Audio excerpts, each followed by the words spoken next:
lo qual se estamos já Frente Obrero, está com ainda lei social e lei laboral está tarda para ser executada na bem-estar de classe trabalhadora. Por exemplo, a lei de contrato coletivo, que ainda está a aprovar uma moção, que ainda está tem contrato coletivo, não tem mais que seguir a base de contrato coletivo, na mesa tomar de serviço permanente para demonstrar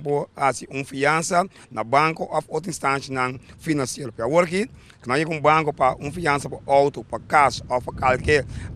artefacto de casa, nós temos que rechazar para sombra, não tem uma entrada fijo de casa. Sueldo mínimo também ainda não tem a existência de um ser humano, a que acaba tem 400 florins de diferença entre o sueldo mínimo, está mais ou menos 1.300 florins, e a bastante mínimo está mais ou menos 1.700 florins. E acaba tem um déficit de 400 florins nessa aqui, então é tradutor, toda luna, toda semana, tem que ensinar para cobrir o gasto de primeira necessidade. Parlamentário, mandatário,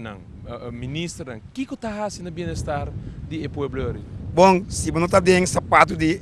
classe trabalhador e classe avó que está subindo todo dia, está duna sua subida para dono trabalho por na placa, dono trabalho também está dando trabalhador e optar por bailando para manter sua família, mas de caso ainda não chega para cumprir com a luta e sacrifício que Martin de Chicago e outro pioneiro aqui na Kòrsou. Quanto mais falta? Falta OP e Frente Obrero bisa com o ano passado não tem nada de celebrar, nada de comemorar, e aí que nós bisa com o desempleo a aumentar, ainda tem coisa para a direita, e nós bisa entrante Prome Di Mei e luta de Frente Obrero, também uma luta para intensivar essa aqui, para demonstrar para em 2016, a lei social, leinan laboral, ser introduzida na bem-estar de classe 2, e nós vamos aqui para a lei, pelo que trata,